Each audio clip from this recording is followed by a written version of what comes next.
A law is only as good as the people who are carrying it forward and carrying it through. On June 23rd, 1972, Title IX was enacted. And Title IX was passed as part of the Education Amendments of 1972. The law reads, "No person in the United States shall, on the basis of sex, be excluded from participation in, be denied benefits of, or be subjected to discrimination under any education program or activity receiving federal financial assistance." Title IX benefits everyone in that regard, insofar as girls and women, boys and men. The law specifically states that no person, so therefore it's inclusive. And while Title IX is best known for its impact on high school and college athletics, the original statute actually made no explicit mention of sports.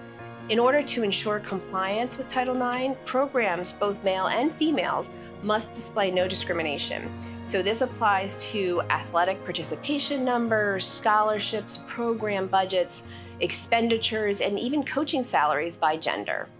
Not only has Title IX been essential in gender equity and equality in studies, it also covers sexual assault and violence. Alexander v. Yale is really a landmark case in Title IX, and it involved 5 plaintiffs from Yale. They had experienced sexual harassment and in some cases even sexual assault at the hands of a teacher and a coach. These women at that time spoke up against sexual harassment.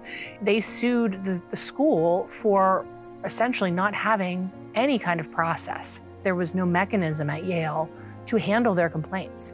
There was no one to go to. That's just sort of a level of leadership, right? Leadership sometimes comes in different facets. So you are either leading from the front, sometimes you're leading by example. Those women did exactly all of those things. So they were willing to sacrifice self, sacrifice esteem, to be at the forefront, to say, hey, raise a hand, say this is not appropriate, this is not right. And unfortunately didn't actually win the case. However, the legacy of the case is still important. It was the first time that a court accepted the argument that sexual harassment was, in fact, sex discrimination under Title IX.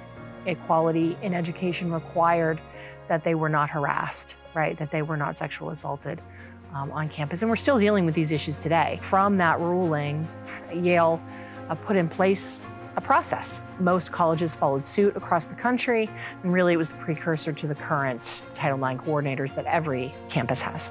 Their duty is to oversee that Title IX is not being violated and to answer all questions pertaining to Title IX. You do have a voice and to use it.